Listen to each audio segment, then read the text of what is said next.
Hello and welcome to It's Only Electric. Today we are at the eCarExpo in Stockholm, Mall of Scandinavia, Friends Arena to be more specific.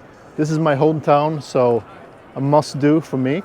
We're going to have a walkthrough and look at all the most interesting brands and models available on this fair today. So this will be a quick episode with a quick walkthrough.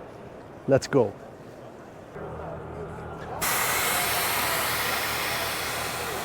Original standard equipment on Model 3 from now on. Tesla doesn't have any own stand on these fairs, actually on no fairs or expos. So this is the Tesla owners West. This is the brand new Audi Q8 e-tron Sportback with a great battery of 106 kilowatt hours of net capacity, a VLTP range of up to 580 kilometers. So lower drag coefficient, bigger battery, greater range than the current fat e-tron. And thank you, Björn, for finding that name for the old one. Let's have a look at the interior.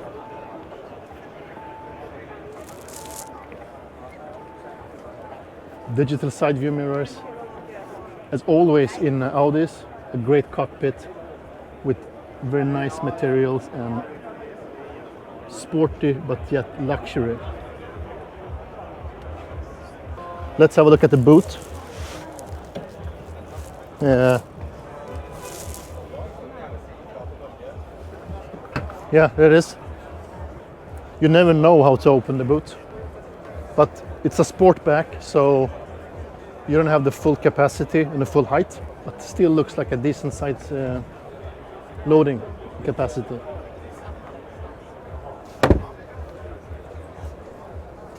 A good looking car. Now we are at the Xpeng booth, Xpeng, depending on how you call it. This is the Xpeng or Xpeng G9, a full-size SUV with up to 570 kilometers of VLTP range and a peak charging power at 480 kilowatts. Let's have a look inside. Triple screen layout, the instrument cluster, and two very big screens in the center, and also a passenger screen, a big tablet. Premium leather, a great audio sound system. Let's have a look at the boot of the G9. Great space, a practical car. A very sleek and unique design from Xpeng. You really see that it is Xpeng. Sleek headlights, a closed EV look at the front. I really like it. Sporty.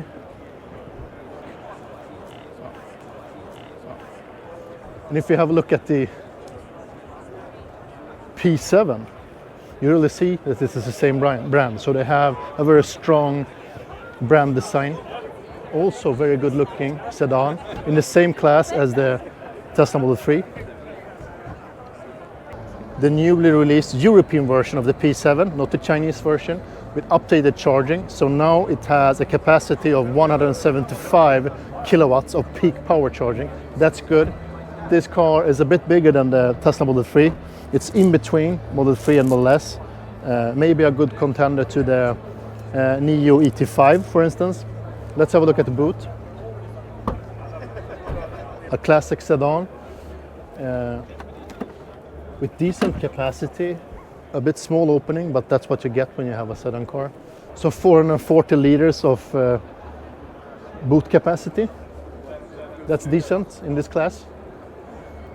A very classic Xpeng back with the lights and the accents you have here. It's a very unique design.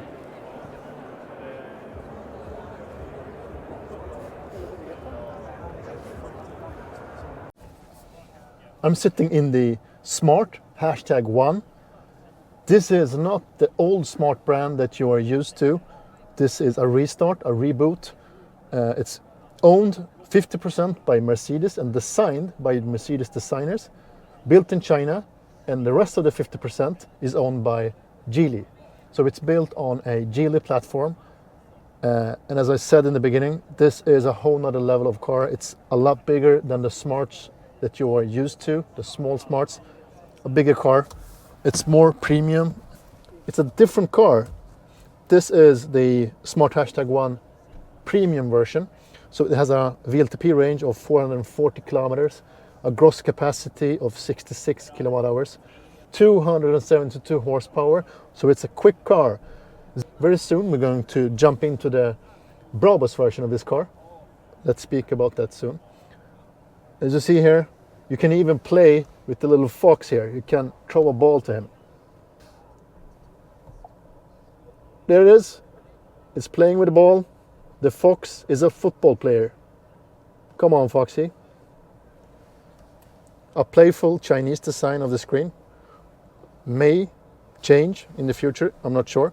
This car is actually not on sale yet. The introduction, at least in Sweden, is this summer 2023, and the first deliveries will probably take place end of this year. This is the Brabus version of the Smart #1, 420 horsepower, 0 to 100 in 3.9 seconds. You can tell the difference by looking at this red accents and the Brabus badge. You also have some air intakes here to create a sportier look. It's the same battery size, 66 kilowatt hours, but this car is four-wheel drive compared to the rear-wheel drive version, the premium version. Charging 150 kilowatts of a peak charge power, DC, and 22 kilowatts of AC charging. Decent specs, what you can expect of this battery size. And by the way, this is a pre-production car. Let's have a look at the boot. 273 liters of boot capacity. I think that's without counting this area though, I'm not sure. But you have a decent space for cables.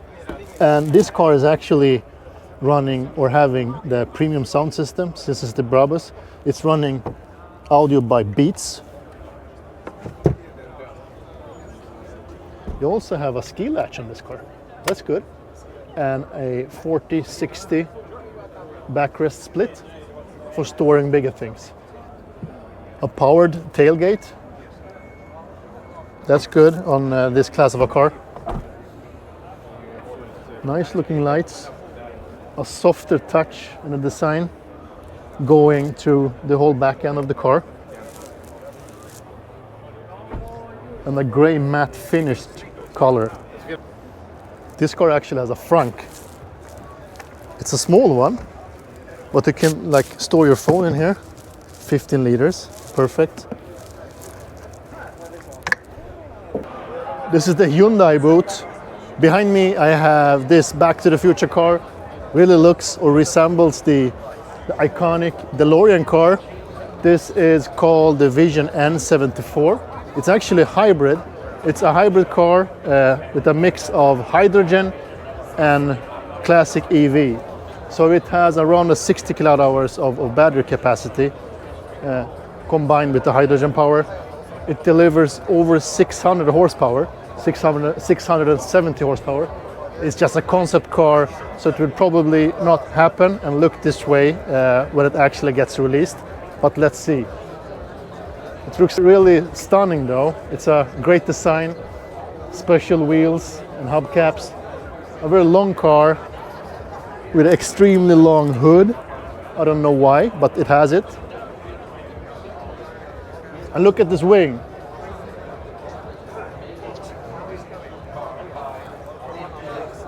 I really don't know why someone wants to build a hydrogen car nowadays. Because I mean, you can do the same thing with only batteries. You don't need to build a hybrid car for that. But I don't know, maybe they know something that I don't understand. But it's still a great looking car. The next car in the lineup, the Ioniq 6. This car is released very soon this year. The focus on this car is energy efficiency, 13.9 kilowatt hours in consumption. That's good. It's a great, a long sedan. It's a fun design with all these pixel elements everywhere you look. When it comes to charging, 350 kilowatts of peak charging. It's an 800 volt system. So this car will be a great car to travel and do long trips in, because you have a great efficiency, 614 kilometers of VLTP range, together with amazing charging specs. That's nice. And as you see, focus is really efficiency. They have removed the big classic analog rear view mirrors. So in this version, it's digital mirrors with a camera instead to save wind resistance. It has a CD value of 0.21. That's good. That's in line with the Tesla Model S and the EQE series from Mercedes. So among the best cars when it comes to slipperiness. The Polestar Precept, as you hear on the model name, is a concept car. Don't know if this will happen. We don't have any specs on this car. It has a robot vacuum cleaner on the roof. Now it's the LiDAR. Great looking car, sports car. I really hope this will happen, because it's one of the best looking cars I have seen. And you have this classic Polestar DNA, exactly the same frontal design as on the Polestar 3, with the front arrow wing and the clean Scandinavian look. It's a 4-door sedan.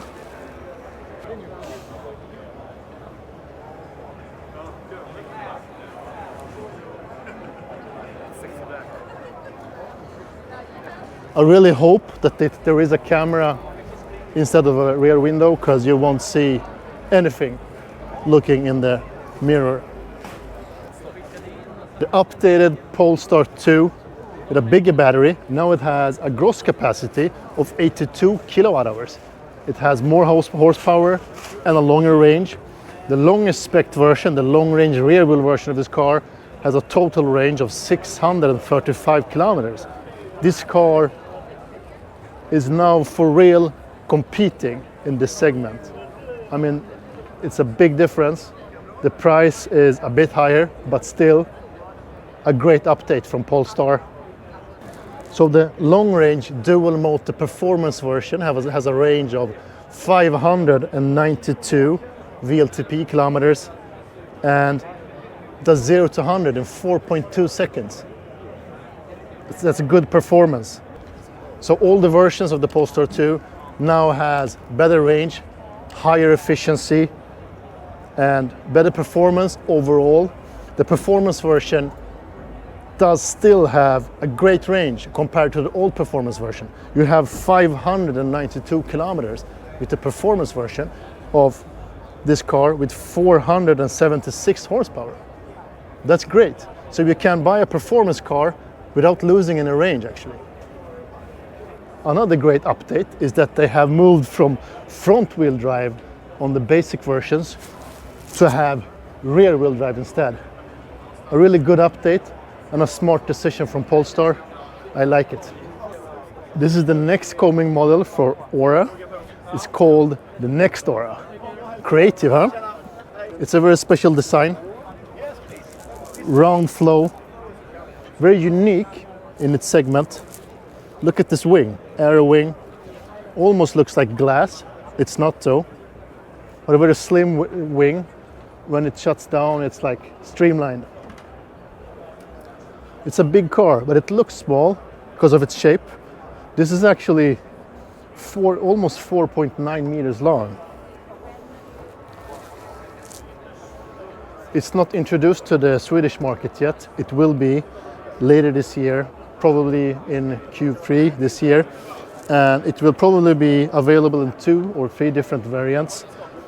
Rear wheel drive version and 4-wheel drive version. But let's see about that. I'm just speculating. Let's have a look inside, because this is where the car actually shines even more. As I said, a really unique design. Feels organic. I have a hard time explaining it, but it feels like I'm sitting in the treetops somehow with this like going on, like it's a unique design. You have some buttons, a drive mode selector like in other cars, for instance the Renault Megane E-Tech. Look at this cup holder, a hidden cup holder. If you don't want to see this cup holder or you don't like it, you can just close it. Now it's hidden. Nobody knows. Let's test the back seat. As I said, this is a big sedan, so a big car with a big back seat and really comfy and soft cushioning here in the back bench. I have good leg room, okay headroom, not perfect because my head is touching the glass roof, but I'm tall, as you know, 6.3 foot, so not the best test. USB-A contacts, that's probably going to be updated in the European version to USB-Cs, let's hope so. Back to the organic round design. A premium sound when closing the door. Frameless doors. And here, ambient lighting. I've done a review of the Aura 300 Pro. Check this link above. And exactly as in that car, Aura is really working on the quality inside the car and also outside the car, but they're really working to be a premium brand. And I think they have done it well because you really feel the difference inside the car. I just forgot how nice these cars are inside. Really feels great. Great materials everywhere and unique design. It feels special. This is the Aura 400 Pro. Look at the color combination. Nice, huh? Looks like the old types of Mini, but in a modern look. Look inside the car. Brown, beige interior. Yeah, and actually the color matches the inside of the car. This car also has massage seat as standard, at least in Sweden. You have a powered liftgate and a glass roof. This is one of my top picks of the upcoming cars for this year. This is the Fisker Ocean. Will be released soon. It has a range of up to 630 kilometers. It's a sustainable mid-size SUV with sharp looks, nice details, lit up logo, and the performance version, the quickest version of this car, actually does 0 to 100 in 3.9 seconds. One of the best looking cars in the segment, I think. This car actually has 566 liters of boot space. It's fairly big for the segment. So you can split the back seat in 3 parts, 40, 20, 40, and that actually gives you a lot of opportunities to load long things in the middle. It's almost like a ski hatch, or you can use it as a ski hatch. Yes, we have a storage compartment underneath for storing cables, etc. So it's not only a good looking SUV, it's also a practical car where you can travel with your family, long range travels with enough space in the car. And in line with all the sustainability thinking and design, this version has solar panels on the roof to be able to charge the battery when stationary. It's a great alternative for sunny locations. It will give you the extra amount of range. I'm back in the car. That was my day at the Stockholm eCarExpo. What a great day. I'm exhausted though, but I'm really excited because this year has a lot going on, and you see it in the videos. A lot of new brands, a lot of new car models, A lot is going to happen this year. This is going to be the year of the electric cars. I'm really convinced about that. I hope you liked this video. I at least tried to summarize what I think was great and important on this specific occurrence of the eCarExpo in Stockholm. And I just wanted to remind you, please subscribe to my channel, give this video a thumbs up if you like it, and don't forget to stay electric. Thank you for watching. Speak to you soon.